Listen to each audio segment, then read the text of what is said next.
CUET की तैयारी कर रहे समस्त अभ्यर्थियों का मैं आलोक कुमार दृष्टि टीम की तरफ से हार्दिक स्वागत और अभिनंदन करता हूं। फ्रेंड्स, आज हम लोग यूनिट 6 पर बातचीत करने जा रहे हैं और यूनिट 6 12वीं की NCERT के भाग 2 से संबंधित है और 12वीं के NCERT के भाग 2 में मध्यकालीन भारत के इतिहास से संबंधित कुछ महत्वपूर्ण विषयों को उठाया गया है। इकाई 6 के अंतर्गत मुख्यतः भक्ति और सूफी परंपराओं को पढ़ना है, लेकिन इसे आपको कैसे पढ़ना चाहिए इसे मैं थोड़ा सा स्पष्ट करना चाहूँगा, क्योंकि जिस तरह से चैप्टर 3 में आप लोगों ने कहा था कि आपको पढ़ने में परेशानी होती है, उसी तरह से यूनिट 6 में भी कुछ परेशानियां आपको हो सकती हैं। वस्तुतः यूनिट 6 को यूनिट 4 के साथ लिंक करके आपको पढ़ना चाहिए, क्योंकि प्राचीन भारत के सांस्कृतिक विकास, धार्मिक विकास को यूनिट 4 के अंतर्गत आप लोगों ने पढ़ा है। यूनिट 6 के अंतर्गत उसी की कंटिन्यूटी में धर्म का विकास कैसे हुआ, इसे आपको समझना है।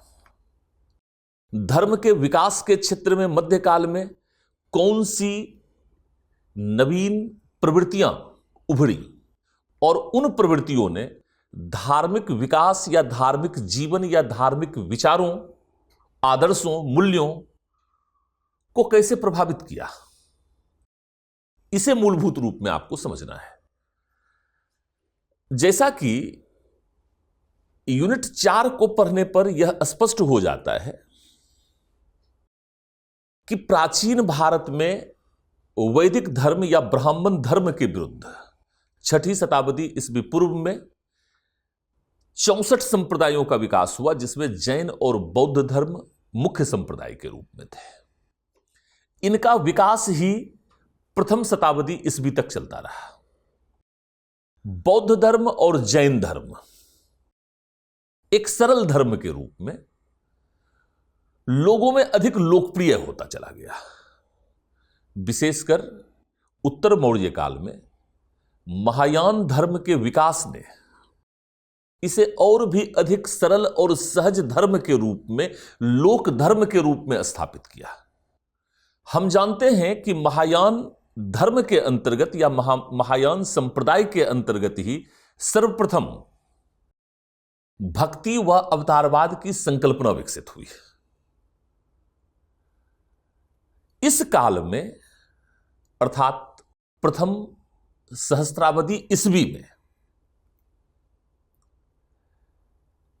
बौद्ध धर्म के महायान संप्रदाय से प्रेरित होते हुए ब्राह्मण धर्म के अंतर्गत भी भक्ति और अवतारवाद की संकल्पना को ग्रहण किया गया, स्वीकार किया गया और धार्मिक सुधार आंदोलन प्रारंभ हुए।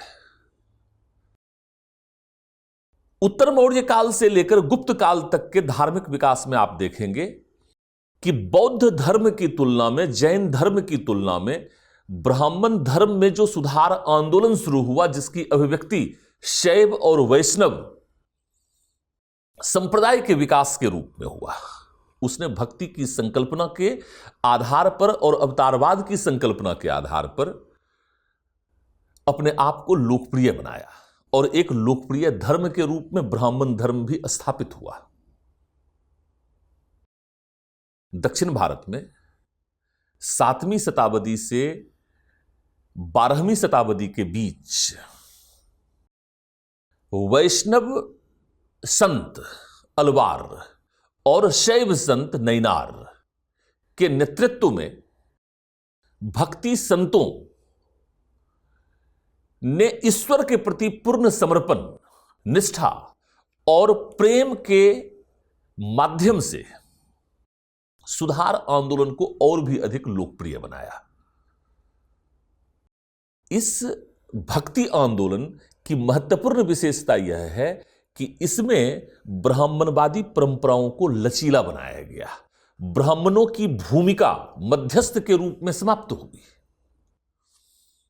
शूद्रों, स्त्रियों या निम्न जातियों की परंपराओं को भी ब्राह्मणवादी परंपराओं के अंतर्गत स्वीकार किया जाने लगा। और यही वस्तुतः ब्राह्मण धर्म को लोक धर्म के रूप में स्थापित किए जाने के प्रयासों से भी संबंधित है। उत्तर भारत में इस समय राजपूत शासन था और राजपूत शासन के अंतर्गत भी वैष्णव और शैव मत के विकास तेजी से आगे बढ़ते रहे। हालांकि इसके विरुद्ध नाथ संप्रदाय या सिद्ध संप्रदाय, जो निम्न वर्गों की महत्वपूर्ण भूमिका को स्थापित करने पर बल देता था, वह भी इस काल में उभरा, लेकिन वह बहुत अधिक लोकप्रिय नहीं हो पाया। तो दक्षिण भारत में भक्ति आंदोलन का विकास कैसे हुआ, भक्ति की अवधारणाएं क्या थी, भक्ति संत कौन थे, स्त्री संत कौन कौन थी, इन सभी बातों को पढ़ते हुए, उनकी महत्वपूर्ण रचनाओं के विषय में जानते हुए, अब आप लोग 13वीं शताब्दी में आते हैं। और 13वीं से 16वीं शताब्दी के बीच भारत में इस्लाम, चूंकि 13वीं शताब्दी में भारत में दिल्ली सल्तनत की स्थापना हुई है, दिल्ली सल्तनत के शासक प्रशासक इस्लाम धर्म के अनुयायी थे, मतावलंबी थे। तो यहां पर इस्लाम धर्म के विषय में भी आप पढ़ेंगे। और इस्लाम धर्म के अंतर्गत आपको यह पढ़ना है कि इस्लाम धर्म के अंतर्गत भी सूफी संप्रदाय का विकास इस्लाम के एक लचीले स्वरूप के रूप में कैसे हुआ।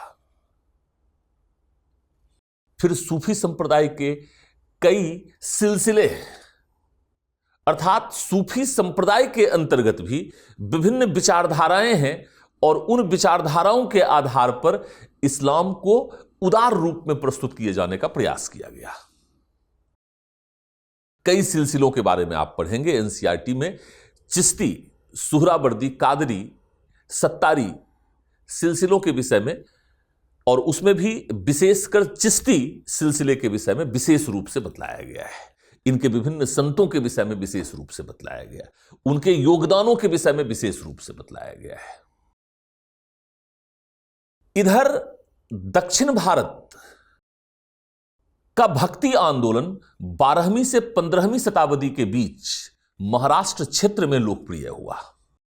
और महाराष्ट्र क्षेत्र से यह रामानंद के द्वारा किस प्रकार उत्तर भारत में लोकप्रिय हुआ, और भक्ति की भी दो परंपराएं थी या दो धाराएं थी जिन्हें हम सगुण और निर्गुण भक्ति कहते हैं, इसे आपको पढ़ना है।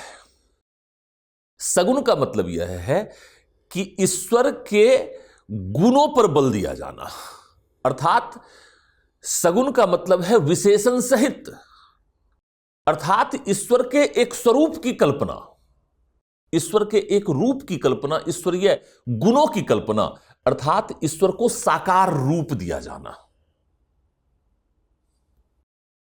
और निर्गुण भक्ति की परंपरा में ईश्वर को विशेषण रहित माना गया, विशेषणहीन माना गया, उसे निराकार माना गया, और इस रूप में ईश्वर के प्रति अपने आप को पूर्ण रूपेण समर्पित करने की अवधारणा ही भक्ति के रूप में लोकप्रिय हुई है। विभिन्न भक्ति संतों के विषय में आप पढ़ेंगे, विशेषकर कबीर के विषय में पढ़ना है, गुरु नानक के विषय में पढ़ना है, मीराबाई के विषय में पढ़ना है। हालांकि तुलसीदास, सूरदास, रामानंद इत्यादि के विषय में भी आप पढ़ सकते हैं, चैतन्य महाप्रभु के विषय में पढ़ सकते हैं, शंकरदेव के विषय में भी आप पढ़ सकते हैं। क्लास में हम लोगों ने चिश्ती संप्रदाय के अतिरिक्त, चिश्ती सिलसिले के अतिरिक्त विभिन्न सिलसिलों को अपने अध्ययन में शामिल किया है, और इसी प्रकार भक्ति की सगुण और निर्गुण परंपरा में भी हमने कई संतों को शामिल किया है। खैर, ये तो इस पूरे टॉपिक का ट्रीटमेंट ओवरऑल कैसे हो सकता है या किस तरह से आपको इसे लिंक करके पढ़ना है, और प्राचीन भारत में जो कुछ भी आपने पढ़ा उससे अगर जोड़ देंगे तो कंटिन्यूटी के रूप में यह आपको रटने की आवश्यकता नहीं, बल्कि आप अपने एक अंडरस्टैंडिंग को डेवलप करके इस पूरे टॉपिक को इजी बना सकते हैं। अब आइए इस टॉपिक से प्रश्न कैसे आते हैं, उसमें से कुछ प्रश्नों को हम लोग लेते हैं और आज इकाई 6 के कुछ प्रश्नों का अभ्यास हम लोग करते हैं, ताकि आप सभी छात्र इससे लाभान्वित हो सके और अपने सपनों के विश्वविद्यालय में हाईएस्ट से हाईएस्ट रैंक को स्कोर कर आप उसमें पढ़ने के अपने सपने को साकार कर सकें और एक ऊंची उड़ान आप भर सकें, अपने कैरियर को एक शेप दे सकें। अध्याय 6 धार्मिक इतिहास से संबंधित है। यह भक्ति सूफी परंपरा पर केंद्रित है। यहां से कुछ प्रश्न को हम लोग उठाते हैं अभ्यास प्रश्न के रूप में। पहला प्रश्न है, सगुण ब्रह्म की अवधारणा भक्ति की किस अवधारणा का परिणाम है? तो बड़ा कंफ्यूजिंग क्वेश्चन है और इसका आंसर बड़ा ही सिंपल है। अंधकार है तो प्रकाश है, प्रकाश है तो अंधकार का महत्व है। अर्थात सगुण ब्रह्म की अवधारणा भक्ति की किस अवधारणा का परिणाम है? तो यह निर्गुण ब्रह्म की अवधारणा का परिणाम है। अगर हम मानते हैं कि ईश्वर निराकार है, विशेषण सहित है, तो ईश्वर विशेषण सहित है और ईश्वर का एक आकार हम दे सकते हैं। जो भी छवि हमारे मन में है, जो भी आकार हमारे मन में है, जिस रूप में भी हम अपने ईश्वर को प्रेम से प्रकट करना चाहते हैं, अभिव्यक्त करना चाहते हैं, हम कर सकते हैं, क्योंकि यह हमारा प्रेम है। हम अपने प्रेम की अभिव्यक्ति के लिए स्वतंत्र हैं। ईश्वर के प्रति जो हमारी अगाध निष्ठा है, प्रेम है, उसे हम अपने रूप में प्रकट करें, क्योंकि ये ईश्वर किसका है? मेरा है। ये प्रेम किसका है? तो ये मेरा प्रेम है। किसके प्रति है? तो मेरे अपने ईश्वर के प्रति है, मेरे अपने रब के प्रति है। उसे मैं जैसे अभिव्यक्त करना चाहूं अभिव्यक्त करूं। वस्तुतः ईश्वर है क्या? तो हमारे अंदर की ही अभिव्यक्ति है वह। हमारे अंदर भी तो ईश्वर का ही अंश है, उसी की अभिव्यक्ति ईश्वर है। जो भी हमारे विचार हैं, जो भी हमारी सोच है, हमारी सोच के अनुरूप, हमारे विचारों के अनुरूप, हमारे आदर्शों के अनुरूप ही हमारा ईश्वर है। तो आंसर इसका बिल्कुल सिंपल है। सगुण ब्रह्म की जो अवधारणा है वह भक्ति की निर्गुण ब्रह्म की अवधारणा का परिणाम थी। थोड़ा सा फिलॉसफिकल आपको लगेगा, लेकिन अगर सोचेंगे तो बहुत आसान है। निम्नलिखित में से कौन सा कथन निर्गुण की सही परिभाषा है? तो निर्गुण का मतलब ही है कि यह एक निराकार ईश्वर की अवधारणा है। ईश्वर की अवधारणा है, गुरु की अवधारणा नहीं है। यह आध्यात्म की अवधारणा भी नहीं है और यह भी नहीं है। इसलिए यह निराकार ईश्वर की अवधारणा है, विशेषण रहित ईश्वर की अवधारणा है। तीसरे में आते हैं, निम्नलिखित में से किस भक्ति संत ने हिंदुओं और मुसलमानों को एक ही मिट्टी के बर्तन बताकर सभी धर्मों की अनिवार्य एकता पर बल दिया? तो ये और कोई भी नहीं है बल्कि कबीर है, जो हिंदुओं और मुसलमानों को एक ही मिट्टी से उत्पन्न एक बर्तन मानते हैं। ईश्वर की एकता पर बल देते हैं। वीर शैव परंपरा का संबंध निम्नलिखित में से किस राज्य से है?